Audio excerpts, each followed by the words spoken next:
Hello students, नमस्कार। तो आज था सीए फाइनल मई 2026 का रिजल्ट और जहां पर मैं पासिंग परसेंटेज देखूं तो वहां पे ग्रुप 1 की अराउंड 12%, ग्रुप 2 की थी 20.5% एंड बोथ ग्रुप्स की around 14%। But on the other side बहुत सारे बच्चे अपने पास में जो है इस बार के एग्जामिनेशन को क्लियर नहीं कर पाए। सो ये वीडियो उन्हीं सही बच्चों के लिए है जिन बच्चों का इस बार एग्जाम्स में क्लियर नहीं हो पाया, जो अपने आप को एज अ फेलियर देख रहे हैं, जिनके रिजल्ट के आगे वो सक्सेसफुल वर्ड लिखा नहीं आया, पास लिखा नहीं आया, अनसक्सेसफुल आया। मैं हमेशा एक चीज इसी से शुरू करूंगा कि बेटा हम लाइफ के अंदर ना वो कहने को होता है कि हम फेल हो रहे हैं, बट हम या तो मैं बोलता हूँ या तो हम जीतते हैं, हम सीखते हैं। मैं उसी से अपने पास बात शुरू करूंगा एंड ये वीडियो मैं उन्हीं बच्चों को एड्रेस करने जा रहा हूं जो बच्चे आज के एग्जाम में क्लियर नहीं कर पाए हैं। जो बच्चे क्लियर कर गए उनके लिए सेपरेट अपनी तरफ से हमारी बातचीत वगैरह रहेगी। मैं खुद भी इस वीडियो को बनाने के समय मेरे को हमेशा यही वो चीज़ हो रही थी कि यार जो बच्चे आज जिनका रिजल्ट अच्छा नहीं आया, उनके हिसाब से नहीं आया, वो बच्चे किस मोमेंट से और किस तरीके से गुजर रहे होंगे लाइफ में। मैं अपने एंगल से बोलूँ तो बहुत सारे ऐसे मोमेंट्स आए, नॉट इन एकेडमिक, बट जहाँ पे ऐसा लगा यार किसी चीज़ के लिए मेहनत करी, किसी चीज़ के लिए क्या, पर वो चीज़ नहीं हुई। एंड बहुत सारे हमेशा जब रिजल्ट आता है ना तो हर बार ऐसे स्टूडेंट से बातचीत भी होती है। बट मैं बेटा आप लोगों के साथ में ना यहाँ पे यही चीज़ों को लेकर बात करने वाला हूँ कि ना जब होता है क्या, जब कोई पास होता है ना तो उसके साथ सारे खड़े होते हैं, पर जब कोई रह जाता है ना तो वो मैं बोलूँ वो अकेले होते हैं। आप इस समय ना अपने पास में अकेले होंगे अगर आप मेरी वीडियो आज सुन रहे हैं। वो एक ना इमोशंस ऐसे होते हैं जो हम अपने पास में किसी से शेयर भी नहीं कर पाते।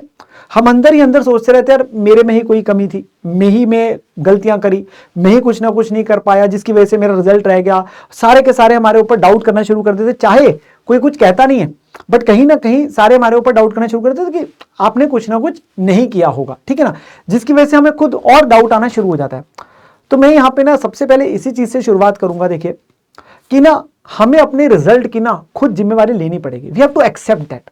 सबसे इंपॉर्टेंट बात है वी हैव टू एक्सेप्ट। देखिए जो आपकी इमोशंस है ना, मैं अगर बोलूं आपको रोना आ रहा है, आपको बहुत ज्यादा अजीब सा लग रहा है, आप जो भी करना चाहते हैं वो आप जरूर करें। Let the emotions go out, let the emotions go out. वो निकलने बहुत जरूरी है, ठीक है ना, बिकॉज इसके बिना हम आगे की बात नहीं कर सकते, ठीक है ना। एंड जैसे इमोशंस आपके निकल जाते हैं, आपको कुछ लगता है कि आप एक्सप्रेस करना चाहते हो तो कमेंट में जरूर लिख के जाना, ठीक है ना। बट मैं आपको बोलूं सबसे पहली चीज, जैसे मैंने बोला ना, हमें अपने रिजल्ट को एक्सेप्ट करना बहुत जरूरी है कि यार ये मेरा रिजल्ट है। अगर अच्छा आता तो भी तो मेरा ही था, अब अगर खराब आया तो भी ये मेरा ही है। एंड बहुत सारे बच्चे ऐसे भी होंगे जिन्होंने शायद जीवन के अंदर में पहली बार इसको एक्सपीरियंस किया होगा। आपके हो सकता है इंटरमीडिएट की जर्नी, फाउंडेशन रूट से आए तो वो जर्नी आपकी फर्स्ट टाइम पे निकली हो, बट फाइनल के अंदर आपको झटका मिला होगा। बट मैं आपको बोलूं ये ना बहुत बड़ा आपकी बेटा बहुत बड़ी लाइफ है और ये उसके अंदर बहुत एक छोटा सा ऐसा टाइनी पार्ट है। मैं सच में बोल रहा हूँ विद माई एक्सपीरियंस, लाइफ में ऐसे बहुत बड़े बड़े बड़े इवेंट्स आएंगे आपके जीवन में और वहां पर में आप खुद देखेंगे कि ये जो एक एकेडमिक रिजल्ट हमारे जीवन में आया है, ये वाला जो फेज आया, जो रिजल्ट आया ना, ये बहुत एक छोटा सा रोल प्ले करेगा आपकी बड़ी सी जिंदगी में। जब आप 4-5 साल बाद आके देखेंगे ना, सोचेंगे तो आपको लगेगा मैंने शायद उस समय एक लेवल से ज्यादा अपने पास में उसके बारे में सोचा, शायद मैं जल्दी कर देता, या आप खुद सोचेंगे फिर हंसेंगे, फिर वो निकल जाएगा। टाइम इज द हीलर, वो समय के साथ सब चीज निकल जाएगी। तो हमें ना अपने रिजल्ट को एक्सेप्ट करना है कि यस यार मैं अपने पास में नहीं क्लियर कर पाया। हो सकता है आपने मेहनत पूरी करी होगी, मैं कहता हूँ आपने मेहनत पूरी करी होगी। अब जैसे आप चीजें टीचर्स ने बताई होती है, आपने लेक्चर भी करे होंगे, क्लासेस भी करे होंगे, सब कुछ किया होगा, बट फिर भी आपका रिजल्ट शायद नहीं आया, ठीक है ना। बट मैं फिर भी बोलूं हमें एक्सेप्टेंस सबसे पहले करना ही करना है। यस ये मेरा रिजल्ट है, इसका मैं ही जिम्मेवार हूं। क्योंकि देखो दो चीजें होती है, या तो लक होता है, हार्डवर्क होता है। अब लक के ऊपर मैं बात नहीं कर सकता, हार्डवर्क हमारे हाथ में था, हम वही कर सकते हैं, तो वो हमने किया भी, और शायद वो उतना नहीं हो पाए कि जिसकी वजह से हम क्लियर कर पाए, ठीक है ना। तो अब हमें अपने रिजल्ट को एक्सेप्ट करना है, हमें जिम्मेवारी लेनी है, ओनस लेना है, कैसे मेरा रिजल्ट है। और अब हमने अपने पास में ना आगे के बारे में सोचना होगा कि आगे क्या, अब कैसे, अब कब से, वो चीज हमें अपने साथ सोचनी है, ठीक है ना। क्योंकि एक चीज समझ के चलना बेटा, अगर रिजल्ट की हम जिम्मेवारी ले रहे हैं ना, तो उसके अंदर में एक सबसे इंपॉर्टेंट पता है क्या चीज आती है कि कहीं ना कहीं ऐसा पक्का ही पक्का होगा कि हमें कोई ना कोई कमी रही होगी। देखिए आपने अपनी तरफ से 100% डाला, बट क्या वो एग्जामिनेशन में जितना रिक्वायर्ड था उतना हुआ कि नहीं।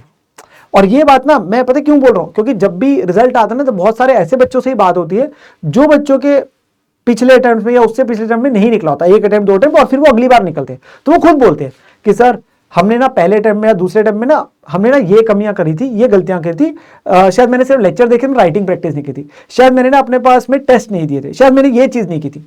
तो वो ना आप जब जॉट डाउन करोगे ना तो आपको अपनी गलतियों का पता चलेगा। मतलब हमने रिजल्ट एक्सेप्ट किया कि यस मेरा रिजल्ट है, उसके बाद मेरे को अपनी वीकनेसेस आइडेंटिफाई करनी है ना यार, कि मेरी कहाँ पे कमी थी। आपके हिसाब से वो है, बट कहीं ना कहीं वो पक्का ना पक्का थोड़ी बहुत ही कमी होगी, जिसकी वजह से इस बार नहीं हुआ होगा, ठीक है ना। और इस बार तो मैं कहता हूँ यार, एएफएम का पेपर तो आउट ऑफ द बॉक्स ही था बिल्कुल, ठीक है ना। तो उसके बाद बच्चे काफी तो अपना मोरल डाउन कर देते, ऑडिट देने नहीं गए थे, वो कारण हो सकता है, या एएफएम वाले में नहीं आएंगे। फिर भी एएफएम का काफी बच्चों से अब तक पता चल रहा है कि कुछ जगह पे आईसीआई की तरफ से जो है वो ग्रेस मार्क्स वगैरह मिले हैं, ठीक है ना। बट फिर भी that would be one of the reasons, वो एक्सेप्शनल केस था। बट मैं आपको बोलूं, लाइफ ना बहुत बड़ी है, और उसके अंदर ना हमें अपने पास में ना ये जो एक तरीके का छोटा सा फेलियर आप कह सकते हैं, छोटी सी जो भी मोमेंट आया, इसे हमें एक्सेप्ट करके ना आगे बढ़ना है। और हमें अपने पास रीस्ट्रेटेजाइज करना है, रीस्टार्ट करना है कि यार कोई बात नहीं, मेरे से गलती होगी, मेरे से कमी होगी, अब मैं फिर से खड़ा हूंगा, फिर से लड़ूंगा और फिर जीत के दिखाऊंगा। इस बार समय भी है। अभी तो यार मतलब आप देखिए, आज 18 जून है, अभी जून के 12 दिन बचे हैं, जुलाई, अगस्त, सितंबर, अक्टूबर, ऑलमोस्ट 4.5 महीने हमारे पास है। अगर मुझे सही तरीके से यूटिलाइज करें ना, मैं ये नहीं कहता कल से 10-10 घंटे पढ़ना शुरू कर दो, नहीं, मुझे पता है वो समय लगेगा, क्योंकि अभी जब आप बुक्स खोलेंगे दोबारा तो आपको बहुत अजीब सा लगेगा, पढ़ने का मन नहीं करेगा, वो रेगुलरिटी कंसिस्टेंसी नहीं बनेगी, वो डिसिप्लिन नहीं आएगा। बट फिर भी nevertheless we still have a lot of time and we have to improve on जहां पे हमारी वीकनेसेस थी। हमें उन वीकनेसेस को अपने पास हटाना है, इंप्रूव करना है, ताकि हम अगली बार एटलीस्ट जो है वो अपने पास में क्लियर कर सके, ठीक है ना। मैं यही बोलूंगा, बहुत मुश्किल होता है बेटा ये मोमेंट। मैं जब ये कह रहा हूं ना मैं आपके साथ हूं, तो ट्रस्ट मी, मैं आपके साथ हूं। आपकी कोई भी क्वेरी है अपने पास में नीचे लिखिए, वो आप लोगों को हमारे द्वारा बेटा एड्रेस करी जाएगी इन द अपकमिंग वीडियोस वगैरह, सब कुछ होगा आपके साथ में। बट मैं हर समय आपके साथ हमेशा ही हमेशा होऊंगा, और किसी भी तरीके में आपको चाहिए वो गाइडेंस देने की सब कुछ, बट पढ़ाई आपको ही करनी थी।